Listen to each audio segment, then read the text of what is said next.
कि ताजमहल मोहब्बत की सबसे बड़ी मिसाल है, तो सच क्या है? ये वो सवाल है जिसने एएसआई तक को काफी टाइम तक परेशान करके रख दिया था। सालों से एक दावा किया गया है कि ताजमहल के बंद कमरों में ऐसा कुछ छिपा है जो अगर सामने आ जाए तो इतिहास की किताबें दोबारा लिखनी पड़ेगी। अब क्या है इन कमरों के पीछे का राज? क्या यहाँ सचमुच कोई शिवलिंग है या सिर्फ एक ऐसी सच्चाई है जिसे इतिहासकार और सरकार हमसे आपसे छिपाते आए हैं? आज हम आपको बताएंगे इन बंद कमरों की सच्चाई सारे सबूतों के साथ। 1950 तक ताजमहल पर कोई सवाल नहीं था, लेकिन फिर एक किताब आई जिसका नाम है ताजमहल एक हिंदू मंदिर है। इस किताब के 1965 में छपे एडिशन को अगर आप पढ़ेंगे तो आपको पता चलेगा कि इसमें सबसे बड़ा दावा किया गया है कि ताजमहल में शिवलिंग के निशान हैं। यह भी कहा गया कि ताजमहल के नीचे ऐसे कमरे हैं जिन्हें शाहजहां ने हमेशा के लिए बंद कर दिया था और उन कमरों में शिवलिंग या देवी देवताओं की मूर्तियां हैं। इसके बाद से एक तूफान आ गया। कोई कहता है कि वहां अब भी एक शिवलिंग छिपा है, तो कोई दावा करता है कि तहखानों में संस्कृत के प्राचीन शिलालेख मौजूद हैं जिन्हें मुगलों ने जानबूझकर छिपा दिया।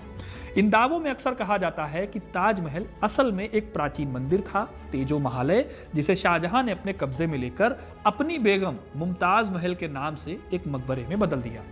इंटरेस्टिंग बात यह है कि ताजमहल का असली नाम भी नहीं है और इसी कंट्रोवर्सी को लेकर अब एक मूवी आने वाली है, the story of Taj Mahal. Paresh Rawal starrer Taj Mahal movie इन्हीं सवालों के इर्द गिर्द घूमती है। आप ट्रेलर देखोगे तो इसमें फिर से वही सवाल किए जा रहे हैं। ताजमहल के ऊपर उल्टा कमल क्यों बना हुआ है? उस पर त्रिशूल क्यों लगा हुआ है? ऐसे में कोई भी ये पूछ सकता है कि क्या शाहजहां ने सचमुच किसी प्राचीन मंदिर पर कब्जा कर लिया था? क्या हमारे इतिहास ने सदियों तक कोई सच्चाई हमसे छिपाई है? इन सारे सवालों को जानने के लिए इस वीडियो को आखिर तक जरूर देखिएगा, क्योंकि अपना इतिहास नहीं जानोगे तो खुद को कैसे पहचानोगे। ये जो बातें मंदिर वाली चलती हैं, इसको लेकर ये कंट्रोवर्सी लाने का काम किया था एक शख्स ने जिनका नाम था पीएन ओक। अब सवाल ये है कि कौन है ये पीएन ओक? इनका जन्म हुआ था 1917 में महाराष्ट्र में। इंग्लिश लिटरेचर के वो स्टूडेंट थे। आज़ाद हिंद फौज में रहकर आज़ादी की इन्होंने लड़ाई भी लड़ी। इसके बाद वो पत्रकारिता में रहे। आज़ादी के बाद उनका इंटरेस्ट जगा हिस्ट्री में। इन्होंने ही लिखी थी किताब जिसका नाम है ताजमहल एक हिंदू मंदिर है।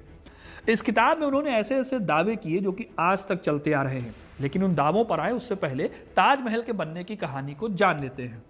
साल था 1631, जब दिल्ली और आगरा दुनिया के सबसे अमीर और शानदार शहरों में गिने जाते थे। इसी साल शाहजहां की सबसे प्रिय बेगम मुमताज महल अपने 14वें बच्चे को जन्म देते हुए गुजर गई। उनकी मृत्यु के तुरंत बाद बुरहानपुर में ही ताप्ती नदी के किनारे जैनाबाद नाम के बगीचे में अस्थायी रूप से उन्हें दफनाया गया। ये दफन इस्लामी परंपरा के अनुसार किया गया, लेकिन जल्दबाजी में किया गया, और क्योंकि ये एक अस्थायी व्यवस्था थी इस वजह से।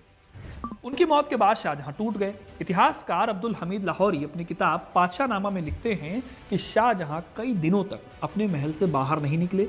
उनकी आंखों से आंसू रुकने का नाम नहीं ले रहे थे।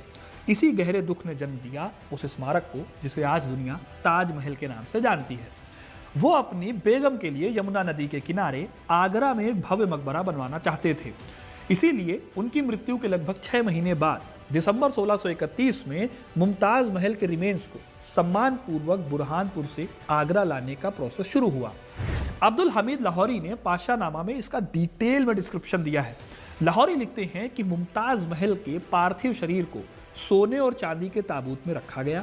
इस ताबूत को बहुत ही ज्यादा सम्मान के साथ और एक बड़े शाही जुलूस के साथ बुरहानपुर से आगरा लाया गया। इस जुलूस के साथ मुगल दरबार के कई हाई ऑफिशियल्स, मौलवी और दरबारी मौजूद थे।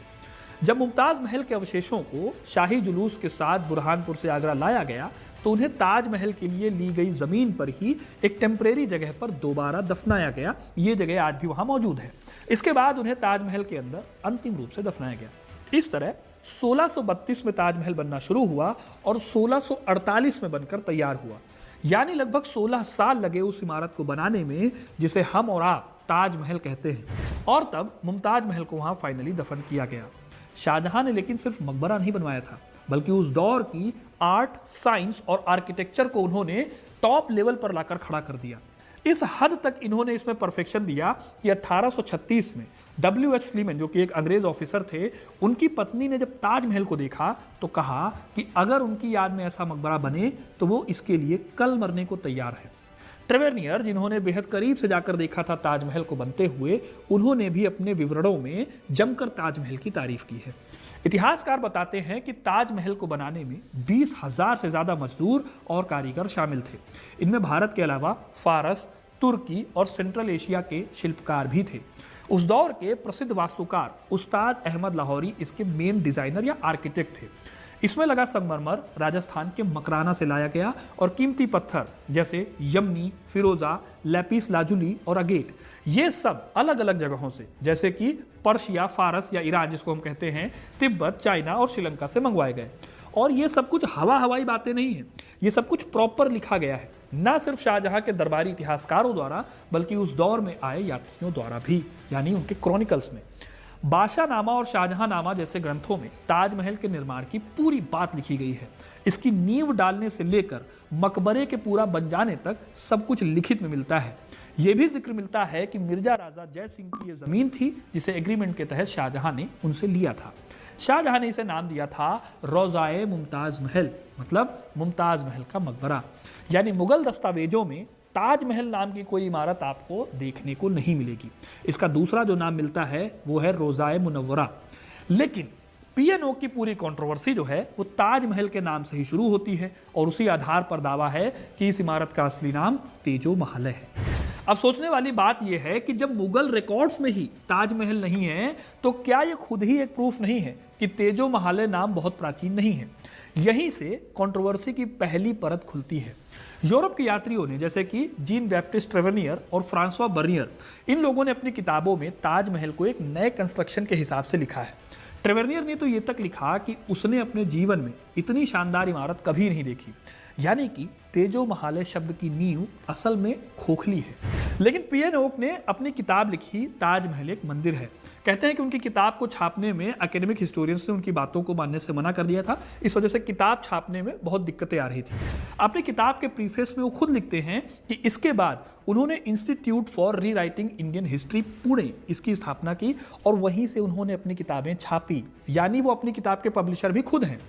उनकी कई किताबों में से एक ये किताब है ताजमहल की किताब, जिसे 1965 में इन्होंने छापा। अब अगर किताब उठाकर आप देखो तो उसमें छोटे से बड़े 20 से 30 दावे हैं जो इन्होंने किए हैं। लेकिन हम बहुत ही ज़्यादा पॉपुलर दावों की बात कर लेते हैं जिसको लेकर ये सारी कंट्रोवर्सी चलती है। पीएनओ कहते हैं कि ताजमहल के गुंबद, उसके कलश और दीवारों की नक्काशी हिंदू मंदिरों जैसी लगती है। यानी कि गुंबद पर कलश है और उसके ऊपर एक त्रिशूल है। यह त्रिशूल भगवान शिव का प्रतीक है। दूसरा दावा है कि ताजमहल में शिवलिंग के निशान हैं। यह दावा उन बंद कमरों से जुड़ा है जो कि ताजमहल के नीचे हैं और हमेशा बंद रहते हैं। दावा यह भी है कि शाहजहां ने हमेशा के लिए इनको बंद कर दिया था क्योंकि वहां शिवलिंग या देवी देवताओं की मूर्तियां हैं। अब दिक्कत यह थी कि इन बातों के सबूत कहां हैं। ओक साहब ने कोई सबूत दिए नहीं थे। इसमें एएसआई तक को आगे आना पड़ा। 2017 में वकीलों के एक ग्रुप ने इस मकबरे को हिंदू मंदिर घोषित करने के लिए आगरा की एक अदालत में याचिका डाली। तब एएसआई ने क्लियर किया कि ताजमहल कोई मंदिर नहीं बल्कि शाहजहां का बनवाया ताजमहल है। तब एएसआई ने यह भी क्लियर किया कि ताजमहल कोई मंदिर नहीं था बल्कि शाहजहां का बनवाया ताजमहल है। लेकिन दोस्तों फिर भी ये कंट्रोवर्सी कम नहीं हुई। ओक का एक और दावा था कि शाहजहां ने 1115 में बने चंदेल राजा परमादिदेव का मंदिर हड़प लिया। लेकिन ओक की किताब में ना तो किसी दस्तावेज का जिक्र है और ना ही कोई दूसरा ऐतिहासिक सबूत यानी आर्कियोलॉजिकल या लिटरेरी एविडेंस मिलता है। लेकिन दोस्तों अगर ओक गलत थे तो सच क्या है? ओक अपनी किताब में खुद कहते हैं कि एक प्राचीन मंदिर आगरा के राजा जय सिंह के क्षेत्र में था और यहाँ शिवलिंग की पूजा होती थी। लेकिन इस सवाल का जवाब किताब में नहीं है कि अगर ये मंदिर हड़पा गया था तो खुद जय सिंह क्यों चुप रहे। तो इतनी कहानी जानने के बाद आपको क्या लग रहा है, वहां मंदिर था या नहीं था? कमेंट में जरूर बताइएगा। अब इसके साथ पीएनओ ये भी कहते हैं कि ताजमहल हिंदू स्पेसिफिकेशंस के साथ बना, जैसे कि गुंबद के नीचे की ओर झुकी हुई कमल की पंखुड़ियों को उसको सजाया गया। कमल क्योंकि हिंदू धर्म और वास्तुकला का प्रतीक है इसलिए यह मंदिर ही था, क्योंकि इस्लामी मकबरों की वास्तुकला में कमल नहीं पाया जाता। ये बातें पीएन ओक लिख रहे हैं। इसके अलावा वो कलश की बात करते हैं और कहते हैं कि कलश के ऊपर एक चांद है जो कि शिव मंदिर पर लगे त्रिशूल की तरह है। इसके साथ ही वो ये भी कहते हैं कि 4 कोनों पर जो ताजमहल की मीनारें बनी हुई हैं वो असल में पारंपरिक हिंदू मंदिर परिसर में सुरक्षा या फिर संतुलन के लिए बनाई गई 4 प्रहरी मीनारें थी। इस किताब में दोस्तों वो सारी बातें थी, जैसे कि तहखाने में छिपे हुए कमरे, हिंदू प्रतीक जो लोगों को एक बढ़िया कॉन्स्पिरेसी मसाला देती हैं। ये सारा मसाला मैंने अभी आपको बताया है और जाहिर सी बात है मसाला हमारे देश में धड़ल्ले से बिकता है। यही वजह है कि ओक की कॉन्स्पिरेसी थ्योरी पर किसी इतिहासकार ने भले ही ध्यान न दिया हो, लेकिन धीरे धीरे 1980 और 1990 के दशक में तेजो महाले की कहानी फिर से जिंदा हो गई। कुछ संगठनों ने इसे दबी हुई सच्चाई बताना शुरू किया और दावा किया कि इतिहासकारों ने इस्लामिक हमलावरों के डर से असली इतिहास को ही छिपा दिया। इनफैक्ट पीएन ओक साहब ने अपनी इस किताब के आधार पर साल 2000 में सुप्रीम कोर्ट में एक याचिका डाली। तब सुप्रीम कोर्ट ने उनकी इस याचिका को पब्लिसिटी स्टंट बना दिया था और इसके साथ में ये भी कमेंट किया था कि ये याचिका ऐसी है जैसे किसी के दिमाग में मक्खी घुस गई है। लेकिन सवाल फिर भी बना रहा। तो अब आते हैं हम अपने असली सबूतों पर। शाहजहां के दरबार में कई इतिहासकार थे, जिनमें एक अब्दुल हमीद लाहौरी ने बादशाहनामा में लिखा 1632 में शाहजहां ने मुमताज महल की याद में यमुना किनारे मकबरे का निर्माण आरंभ किया। फ्रांसवा बर्नियर उन बहुत ही कम लोगों में से थे जिन्होंने ताजमहल को पूरा बनते हुए देखा था। उन्हें दारा शिकोह ने यह जगह खुद अपने साथ ले जाकर दिखाई थी। वो लिखते हैं कि मैंने उस मकबरे का निर्माण होते हुए देखा जिसकी सुंदरता अनुपम थी। अब अगर ताजमहल कोई पहले से बना मंदिर होता तो क्या ये विदेशी यात्री जो शाहजहां के शासनकाल में भारत आए थे उसका जिक्र नहीं करते।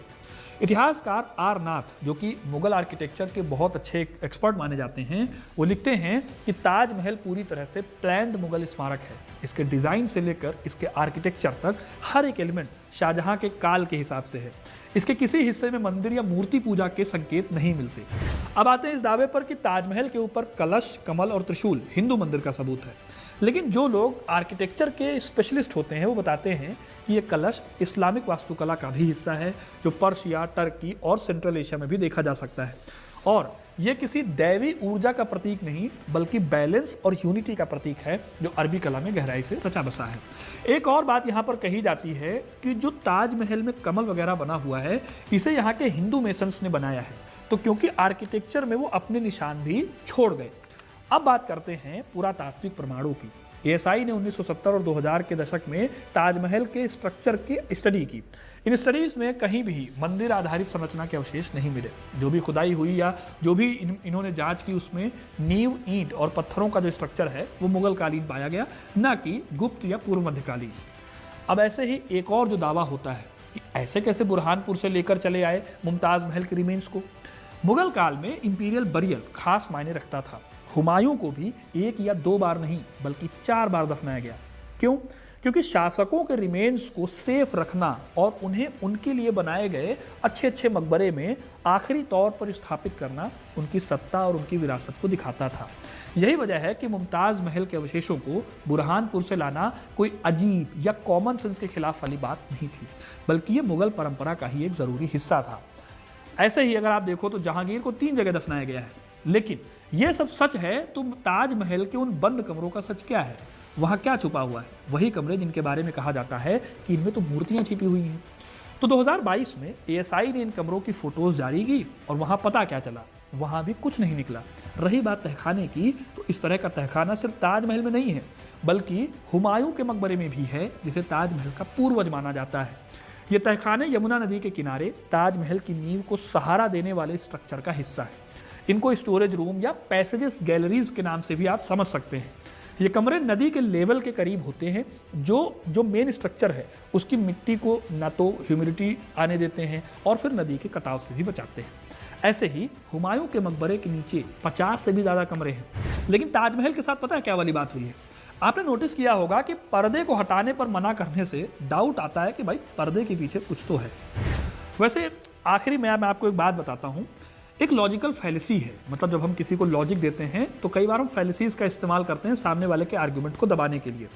जिस फैलेसी की मैं बात कर रहा हूं उसको बोलते हैं एड होमिनिम। इस फैलेसी में होता यह है कि आप सामने वाले के आर्ग्यूमेंट को दबाने के लिए उसकी पिछली बातों को लगा देते हैं और फिर खारिज कर देते हैं। मतलब इसने ये बोला तो मैंने इसको खारिज कर दिया।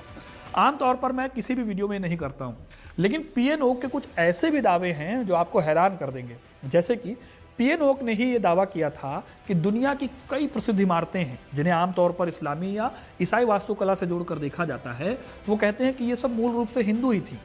उन्होंने दावा किया कि वेटिकन सिटी, जो कि ईसाइयों का बहुत पवित्र स्थान है जहां पोप बैठते हैं, उसके बारे में वो लिखते हैं कि ये पहले एक वैदिक पुरोहित की जगह थी और वेटिकन शब्द संस्कृत के वाटिका से लिया गया है। ऐसा ही कैथोलिक शब्द जो ईसाइयों से जुड़ा हुआ है, उसको ये कैथोलिक यानी कात्यायनी के फॉलोअर से जोड़ते हैं। उन्होंने ही ये कहा था कि काबा में भी शिवलिंग की पूजा होती थी और इस्लाम जो है वो मूलतः शैव धर्म से निकला हुआ धर्म है। ऐसे ही लंदन में एक बहुत प्रसिद्ध चर्च है जिसको बोलते हैं वेस्टमिंस्टर एबे। इन्होंने दावा किया कि ये भी कभी भगवान शिव को समर्पित एक हिंदू मंदिर ही था। यही नहीं, पीएन ओक का यह भी दावा था कि प्राचीन काल में, त्रेता युग या उससे भी पहले के वैदिक युग में, जब परमाणु हथियार जितने खतरनाक हथियार मौजूद थे, तो उनके असर की जांच करने के लिए एक बिल्कुल सुनसान जगह की जरूरत थी। ओक के हिसाब से ये भूखंड जहां पर इन्होंने ये हथियार रखे, क्योंकि हथियार रखे जाते थे, तो इसे अस्त्रालय कहते थे। और यही अस्त्रालय, आप समझ गए होंगे, आज का ऑस्ट्रेलिया था जहां इन महाअस्त्रों का प्रयोग या विस्फोट किया जाता था। तो ये सारी कंट्रोवर्सीज या व्हाट्सएप फॉरवर्ड्स आपने जो आज तक देखे हैं, उनका बहुत बड़ा सिलेबस या उनके बहुत सारे चैप्टर्स पीएन ओक के दिए हुए हैं, इंक्लूडिंग ये ताजमहल वाला चैप्टर। तो दोस्तों, ये है पूरा सच उस कहानी का जिसमें ताजमहल को लंबे टाइम से तेजो महाले बनाकर परोसा गया, वो भी बिना प्रॉपर सबूतों के। अब आप कमेंट करके बताओ कि ताजमहल ताजमहल ही है या फिर तेजो महाले है, ठीक है, जिसे कि शाहजहां ने अपनी बेगम मुमताज महल की याद में बनवाया होगा।